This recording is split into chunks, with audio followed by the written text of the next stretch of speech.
What happens to backsliders? Hi, welcome to today's little lesson. Thank you so much for joining me on this another special farm field edition of Little Lessons. And it's just getting more beautiful as the evening wears on here and the shadows are getting longer in the field over here to my right. And so I'm just happy to be here with you talking about the Word of God. And I want to address a question that one of our beloved viewers wrote to me, I guess you'd say. And I'm just going to read it to you verbatim and then we'll discuss it. He said, and this was after this viewer watched a video that I did on, is it possible for a Christian to fall from grace? Which I was trying to answer another question with that one that was written to us. So he said, what about somebody who believed and became devoted to Christ, but then became an unbeliever and then reconverted, believes, and is devoted again? Is that person lost forever? Okay, I don't know if you understood that question, but here's a person who became a believer. By all indications, they were sincere, but then they backslid and they became an unbeliever. If you would have asked them, do you believe in Jesus? They would have said no at that point. So they've gone from faith to unbelief. But then, after some time, become a devoted follower of Jesus again. And the question is that person lost forever? Well, I don't want to sound critical.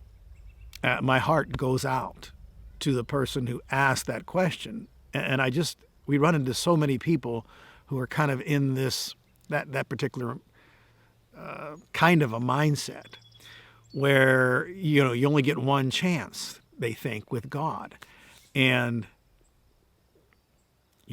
I just feel so sorry for anyone who would think that, because you never met anybody as gracious and merciful and long-suffering in all of your life, and you never will meet somebody as long-suffering and merciful and gracious as God is. Now, you remember that one time Peter asked Jesus, how many times should I forgive my brother? Up to 7 times? Yeah, that was a funny question. So glad Peter asked all those dumb questions so I don't have to ask them. And Jesus said, no, not just 7 times, but 7 times 70 or 70 times 7. I forget which one. But anyways, it was a total of 490 times. And again, if your brother sins against you, you said another place, 7 times in one day and comes back and says, I repent, forgive him. Now, of course, our forgiveness is predicated upon somebody asking for forgiveness, repenting. And that's how it is with God, right? God is not just forgiving people who don't repent or don't ask for forgiveness. No. That's pretty clear in the Bible.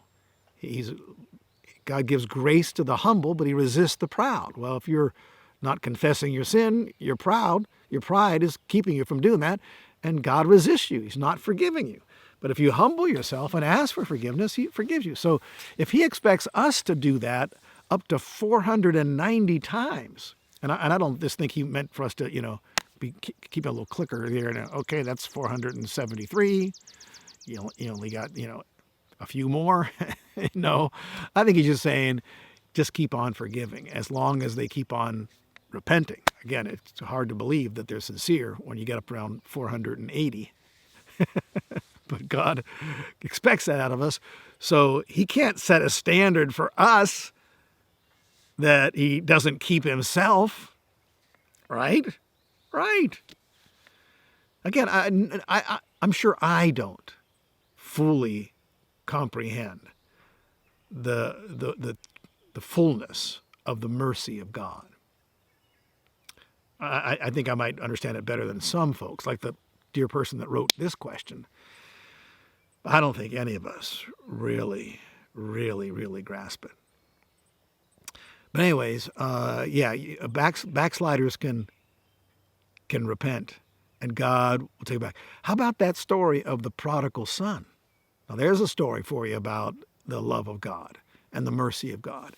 So the prodigal son wastes his inheritance. He takes half of everything that his father has and then blows it all on crazy, wild living.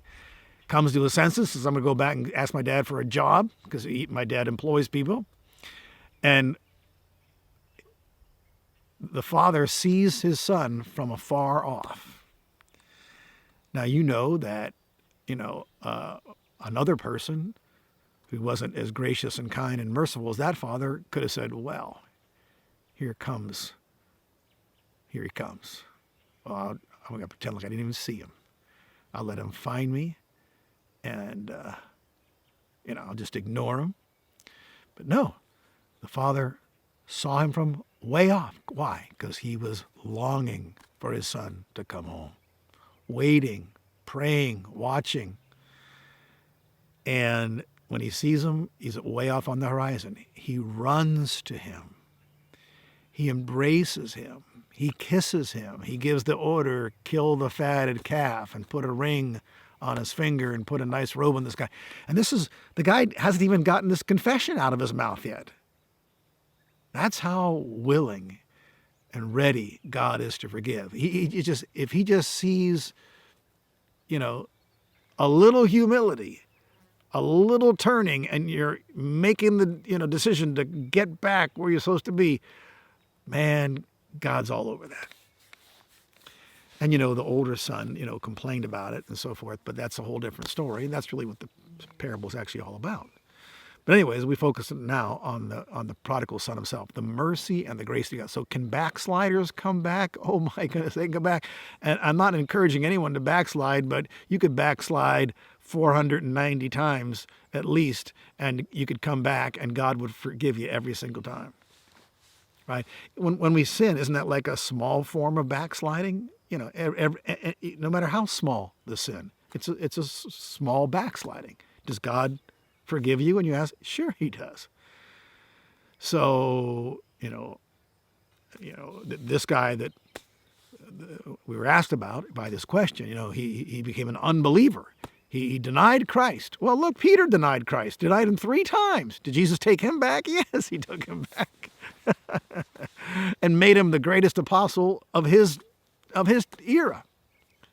Maybe with the exception of the Apostle Paul eventually, but for at least for the first few years, Peter had the preeminent place amongst all the apostles. God was using him more than anybody else. Peter, the guy that denied he knew Jesus 3 times. Oh my goodness, we have no clue, really, how merciful and gracious God is. God will, when he sees a contrite heart, the angels rejoice when one sinner repents. Well, that doesn't just, happen one time. If a backslider comes back, man, they're rejoicing up in heaven. The angels are rejoicing. Okay, well, out of time for this lesson. Thank you so much for joining me. And if you've never checked out heavensfamily.org, every Christian ought to be involved on some level of caring for the least of these, and that's why we really started Heaven's Family, by the direction of the Lord, of course, but to help people like yourself get involved in caring for the least of these. That's how we show how we love Jesus. That's what Jesus taught, okay? So avail yourself to heavensfamily.org. Until next time, may the Lord bless you.